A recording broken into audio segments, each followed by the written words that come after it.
All right, y'all. So, ever since this whole Artemis 2 thing has been going on, I think since April 1st, right? April Fool's Day is when it all started, right? Kind of gives you an idea. Am I right? Was it April 1st? Kind of gives you an idea of NASA to begin with, that they would basically shoot the mission on April 1st, right? If I'm correct, y'all let me know in the comments. So check this out. Bunch of y'all was asking me to cover the topic, right? Now we've talked about the moon landing. We've talked about NASA a lot. We've talked about Jack Parsons, L. Ron Hubbard, Aleister Crowley, how NASA basically, well, the origins of NASA to begin with, right? So we're back on the topic again. Before we can get into the clips of today and what the internet is talking about as far as Artemis 2, we have to do a little quick history lesson to understand where NASA even comes from. So, for the people who question or still believe that we go to the moon, if this video can reach some of those people, some of those believers, you may be convinced otherwise, right? So, um, for my listeners who are and who have been here for a long time, y'all already know. So Jack Parsons' name is rarely mentioned in history books. This is strange given his contributions to space travel, but there is perhaps a reason for it. In addition to being a brilliant rocket scientist, Jack Parsons was involved in occult practices, particularly the Lemic rituals, a series of esoteric beliefs put forth by Aleister Crowley in the early 1900s.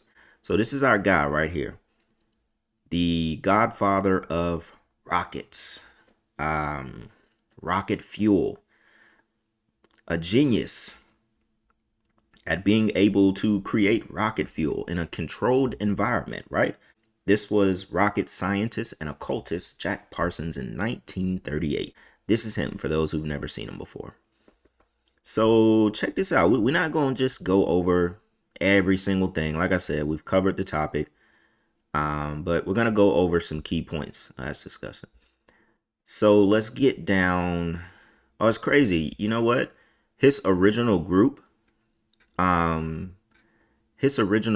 what they made that movie off of with Will Smith and all those other people. Y'all remember that movie? The S Squad. I don't want to say it because YouTube is just funny when you say that word. The S Squad. Y'all remember that movie? I think they made two of them. This is where they come from. It comes from Jack Parsons and his original group of scientists, right? So let's get to the good stuff and, we'll move forward. Occult interest in Aleister Crowley's sex cult.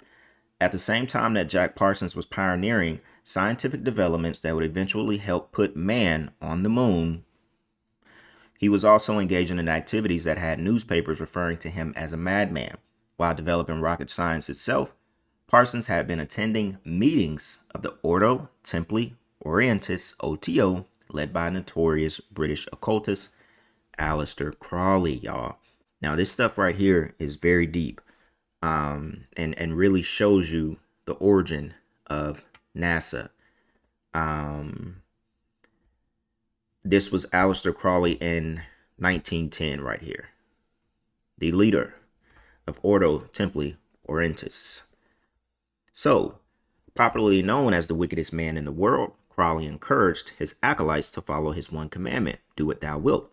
Although many of the OTO's creeds were based more around fulfilling individual desires, particularly sexual ones, than, for example, communing with the devil, Parsons and other members did partake in some strange rituals, including eating cakes made of menstrual blood.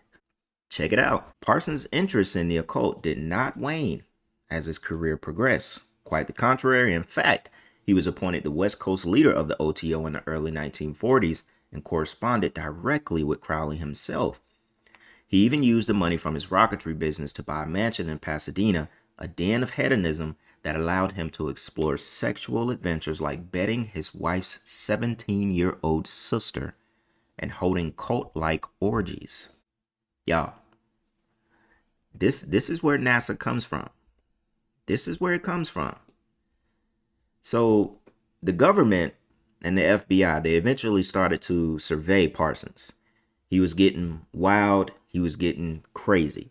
So they paid him off for his shares in Aerojet, and basically they kicked him out of his own field because he was just getting crazy.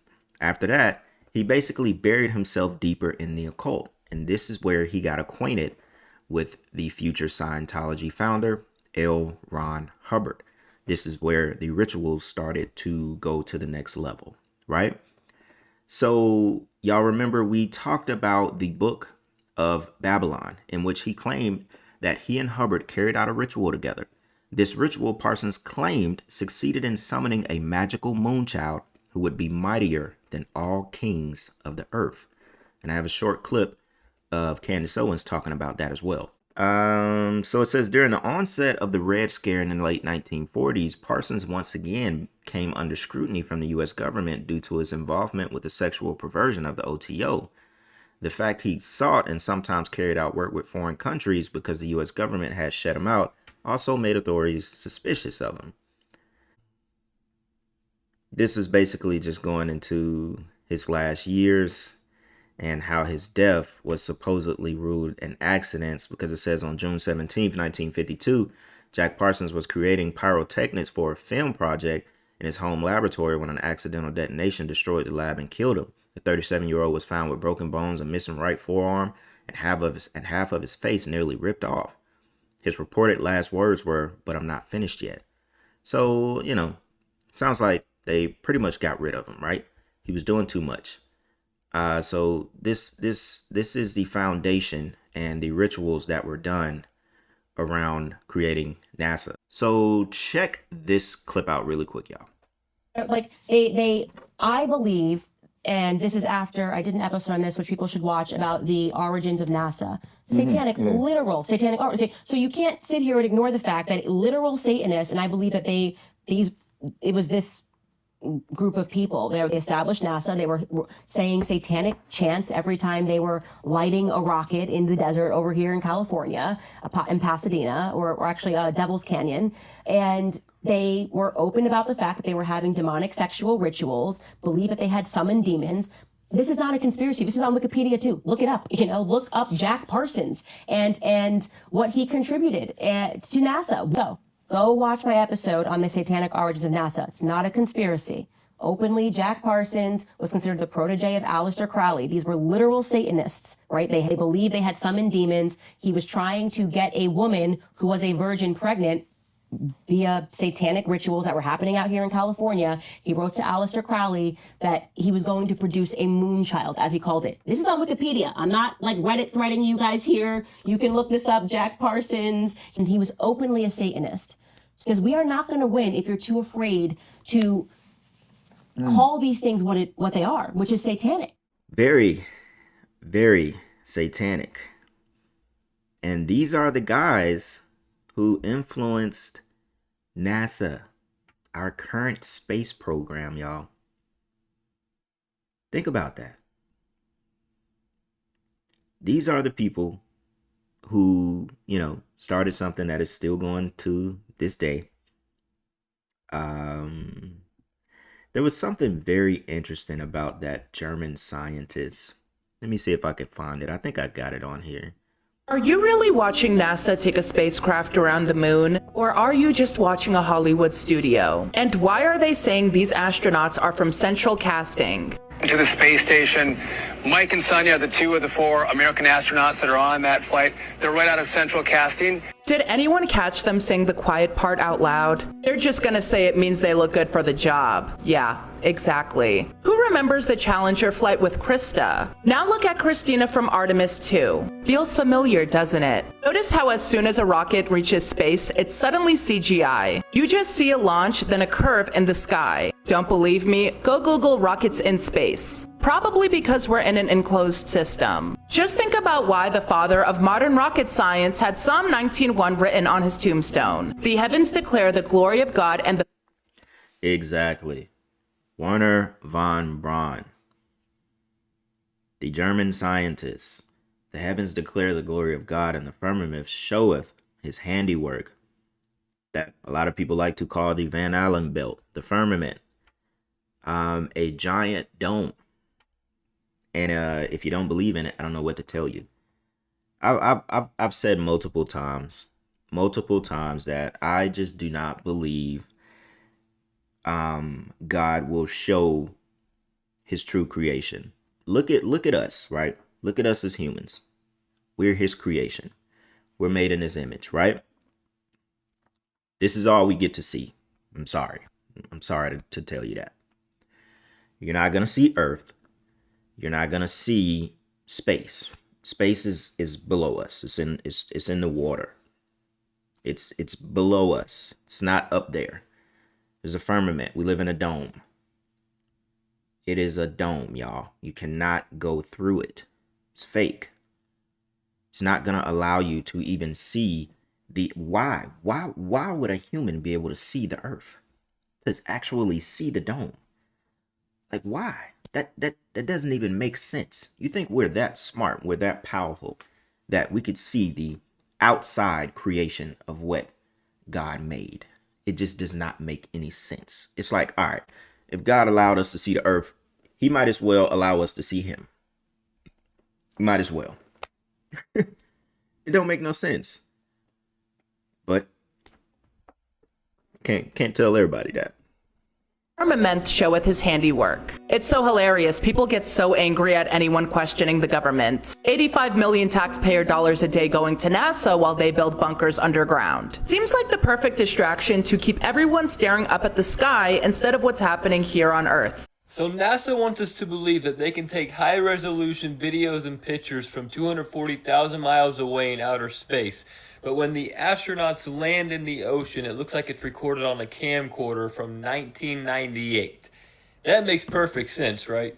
Like, they just continue to prove how fake this actually was. This is so faked, it's staged, it was filmed in a green screen. I mean, can you just look at this picture? I mean, did y'all actually watch these videos? If it was legit, with all the technology we have nowadays, how the hell is this the picture that we get and the video quality that we get of them landing in the ocean? You can't tell me they weren't prepared for this. You can't tell me they don't have any better cameras, better images, better this, better that.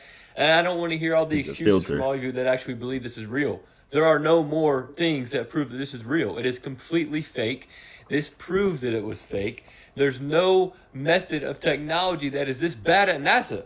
You're telling me they can go all the way across space, all of the space that they have, but they can't get a better image of them landing back on Earth. Somebody said if the capsule was so hot when it entered Earth's atmosphere, why wasn't there steam coming off of it when it hit the water? Which, very good question. Somebody said it cooled off before impact. You see? It cooled off before impact. That is insane. My God. No cameras on the capsule or in the capsule live. Yeah, never. You're never going to see that because it's fake. 25,000 miles per hour and 5,000 degrees. It's like, all right, what kind of chutes are these? It just should be burned off. It's not fake. Somebody said, did NASA forget about the Van Allen belt? We've been lied to our whole life. Man, get a grip. It really happened. Like, some people just, I don't know, y'all. They're just so American. They're just so American. Like, they just want this stuff to be so true. They just cannot believe, oh, the good government, Mr. Trump and NASA and the original, astronauts who went to the moon. They were not all Freemasons. I refuse to believe it, that we're being tricked. Somebody said the footage from 1969 was better. Yo, that's what $80 billion gets us. It's all a movie. Yeah, it makes you think about Stanley Kubrick. Because didn't Stanley Kubrick help? Didn't he help like film the moon landing and stuff? Man, it's so fake. I remember we did that video. It was a really good breakdown where we reacted to that Candace Owens interview. And she was interviewing one of those guys that was like very much involved in exposing NASA and the moon landing. And those I think it was those astronauts who like basically burned up in a matter of a blink of an eye. And the day that they burned up inside of the rocket or whatever they were in, the CIA and stuff just happened to be on the landing pad that day. And they got rid of those guys, man. So many people have died around astronauts, or the astronauts who were starting to expose stuff. And so like, we should probably do a video and get into that as well. But y'all, this stuff is crazy. I wasn't going to do this shit, but I have to. Now, I'm not saying that the Artemis 2 mission was real or fake, but let me start by saying this. None of this shit is adding up. Let's start with the fact that they launched this mission on April 1st, April Fool's Day. Mind you, they haven't been to the moon in 54 years. And when they went to the moon the first time, they had first grade technology. The reason they said they couldn't get back to the moon was because they said they didn't have the technology. Kind of confused me, because if you didn't have the technology then, how was it possible to make phone calls from the spacecraft to the White House and speak to the president? That's one thing. Another thing is this, and this is a beautiful picture. Mind you, they took a lot of beautiful pictures. You see the Earth sitting over there, moon looking wonderful. And I always ask myself, when they're bouncing around a plane, recording everything, recording things flying in the air, recording them eating, recording them having conversations, why don't they ever sit by a window and record what's outside that window? Hey, that's a good question though. Like, that is a good question. The thing is, man, it's just, somebody said that paint's so fresh. For real, like, come on now. Y'all know y'all ain't go nowhere any higher than what a damn commercial plane goes. Then that's crazy. Why is it that you never see the sun? The paint is so fresh. Where are the stars and satellites? Nobody has ever been to the moon. Somebody said that ship clean as hell. Literally, ship is ultra clean. I don't know, y'all. Do I keep going, or should we just stop it here? I mean, because there's really nothing else to see. Y'all already know this is fake. I guess we could watch one more clip. She's floating in space. No gravity, no windows, and her glasses haven't moved an inch. Something isn't adding up. Christina Koch on the lunar mission, live footage beamed to millions. She turns her head, tilts it, shakes it. Her glasses stay perfectly in place, welded to her face like magnets. In microgravity, everything floats. Pens, hair, dust, but those glasses, solid, unshaken. Behind her, a tablet floats with suspicious stability too. Then there's the windows. Dozens of minutes of footage.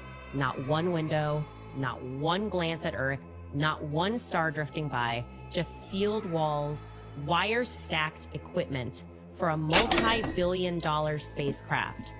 That silence is deafening, and now side-by-side images are circulating. 4 astronauts in blue suits, green screens behind them, chroma key setup, and the background matches the live footage frame for frame. They told us she was on the moon, but her... All right, y'all. I just wanted to get on here and talk about this. If some of y'all didn't know any of this stuff, especially about Jack Parsons and Crowley, be sure to let me know in the comments what y'all think, man. Do y'all think they actually went to the moon? You know, I'd be happy to hear y'all opinions regardless. You know, it is what it is if you actually believe this stuff. And yeah, y'all run the likes up for me, man. You already know what's going on. We'll be back tomorrow with another video. That being said, it's Black Balloon, and I'm gonna see y'all soon. All right, I'm out.